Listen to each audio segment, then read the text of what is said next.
Old Trafford was waiting for answers. The fans wanted to see if the club's new offensive bet could really carry the weight of the shirt. And even with a defeat against Arsenal, the game revealed something bigger. Mateus Cunha didn't hide. On the contrary, he took responsibility, drove forward from midfield, dribbled, shot, forced the opposing goalkeeper to work, and made it clear he didn't come to be a supporting actor. Expectations are now immense.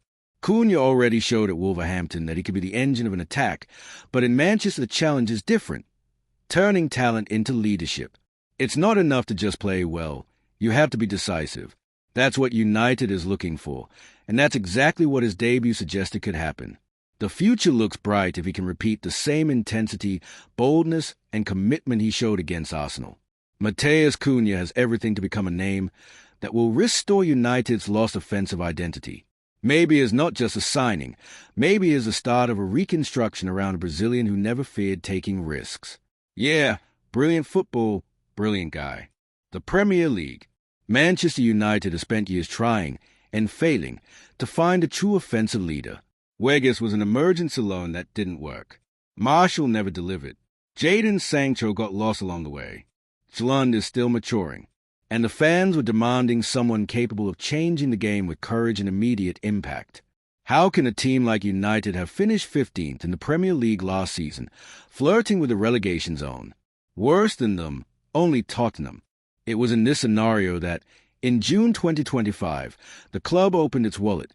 £62 million paid to Wolverhampton in a 5-year deal with an option for one more. It wasn't just a signing, it was a statement. The message was clear. United was ready to bet big on a player coming off his best Premier League season.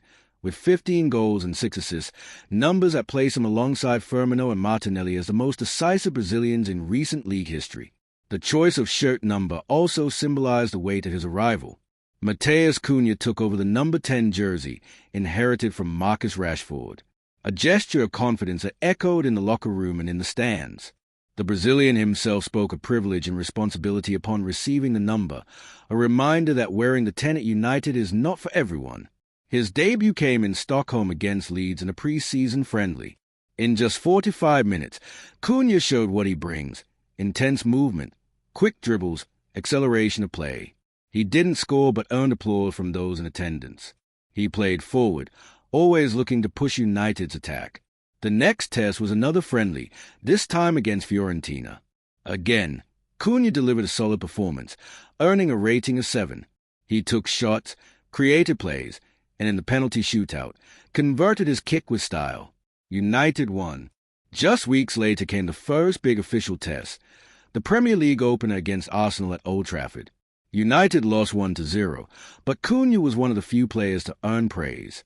He played as a false 9, dropping deep to build play, sparking counterattacks, and making a brilliant run from midfield that nearly ended in a wonder goal, stopped only by an incredible save. Despite the defeat, Mateus Cunha was among the best on the pitch. He received a rating of 7, attempted 3 shots on target, completed 4 of 6 dribbles, and had an 88% passing accuracy, 14 of 16. His top speed reached 34 km per hour, with a total of 12 sprints. He impressed a large part of the fan base, and coach Ruben Amorim, in his mission to rebuild, sees Cunha as a key piece of United's new attack. Alongside signings like Brian Bumo, around £70 million, and Benjamin Eco, €76 million, the Brazilian brings intensity, high pressing, mobility, and improvisation. He is the engine of a machine United is trying to make work again. These 3 are among the club's most expensive signings of the window, and they urgently need to deliver. The club is going through a terrible phase. There's even that crazy fan who hasn't cut his hair in over 500 days because he promised only to do it when United wins 5 matches in a row. For a historically successful club like United, failing to do even the minimum expected from an elite side is nothing short of shameful. And so, with a number 10 on his back and the weight of the fans' hopes on his shoulders, Cunha begins his journey in Manchester, not as a mere promise, but as a symbol of a United trying to be reborn. He was never a classic centre-forward, the number 9 who just waits inside the box for the ball to arrive. He is different. His game is built on constant movement, explosive runs, tactical intelligence, and the courage to drop deep and seek the ball when the team needs him. This profile perfectly fits a United that has suffered for years with static, predictable strikers. Cunha offers something rare. He creates and finishes with the same intensity. He can drift wide, operate between the lines, press the opponent's build-up, and at the same time appear in the box to finish. This versatility is exactly what Ruben Amorim wanted for his new system, where high pressing and quick transitions are essential weapons. He is even one of the names that Carlo Ancelotti looks at fondly when making his call-ups. In his very first list, the coach gave Mateus Cunha a starting role in the second match against Paraguay. That national team call-up boosted his international credibility, and for United, it became an even stronger argument to justify the investment. If Ancelotti sees in him the potential to be a protagonist at a World Cup, then we're clearly not talking about an ordinary forward. For the fans, often skeptical of new signings, his presence in the Brazil squad served as confirmation that the club had indeed brought in someone capable of competing at the highest level. At Wolverhampton, he showed just how much he can carry a team. 36 matches, 17 goals, and 6 assists in the 2024-25 season.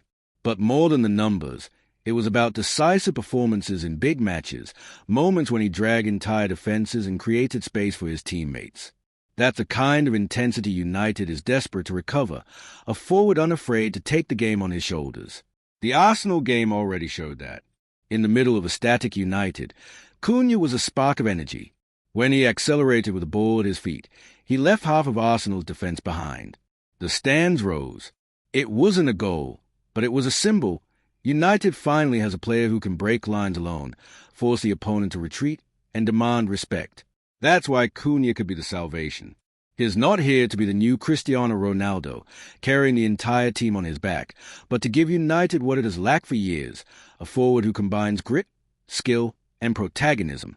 What did you think of Manchester United's new squad and Mateus Cunha's debut? Leave your opinion in the comments.